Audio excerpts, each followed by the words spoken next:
తొమ్మిదేళ్ల సుదీర్ఘ విరామం తర్వాత బాస్ ఈజ్ బ్యాక్ అంటూ వచ్చి కలెక్షన్స్తో కుమ్మేసిన ఖైదీ నెంబర్ 150 100 crores షేర్ కలెక్ట్ చేసే అవకాశాలు పుష్కలంగా ఉన్నాయి.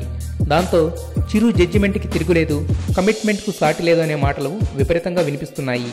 నిజానికి ఖైదీ నెంబర్ 150 చిరు అంచనాలను కూడా దాటి సూపర్ సక్సెస్ సాధించింది. దీంతో ఫుల్ ఖుషి అయిన చిరు 151వ సినిమా కథపై ఫుల్ కాన్సన్ట్రేషన్ పెట్టాడు. ముందు ఏ కథ చేస్తాడు అనే అనుమానాలు ఉన్నా కూడా చిరు కోసమే పరుచూరి బ్రదర్స్ సిద్ధం చేసిన ఉయ్యాలవాడ నరసింహారెడ్డికే ఫిక్స్ అయ్యాడు. ఆల్రెడీ పరుచూరి బ్రదర్స్తో కలిసి కథపై కుస్తీ పడుతున్నాడట. డైరెక్టర్గా సురేందర్ రెడ్డి పేరు ఫైనల్ అనుకుంటున్నారు.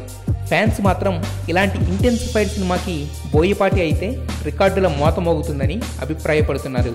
ఖైదీ నెంబర్ 150లో కాజల్తో కలిసి కుమ్మేసిన బాస్ ఈ 151వ సినిమాలో అందాల బొమ్మాళి అనుష్కతో కలిసి కనిపించబోతున్నాడనే టాక్ ఉంది.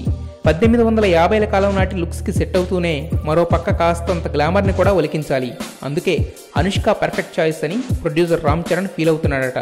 ఖైదీ నెంబర్ 150 ఎండ్ క్రెడిట్స్లో కనిపించి క్యూరియాసిటీ కలిగించిన అనుష్క ఈసారి మాత్రం మెయిన్ లీడ్గా ఛాన్స్ దక్కించుకుంది.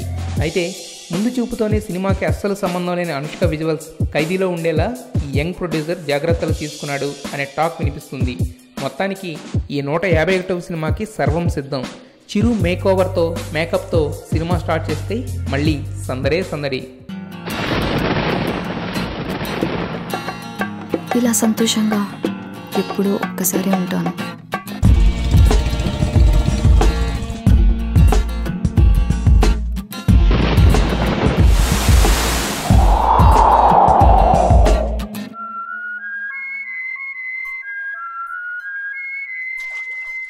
నాలాగా నచ్చినట్టుగా బతికే అమ్మాయిల్ని చులకనగా చూడడం ఈ ప్రపంచానికి బాగా అలవాటు.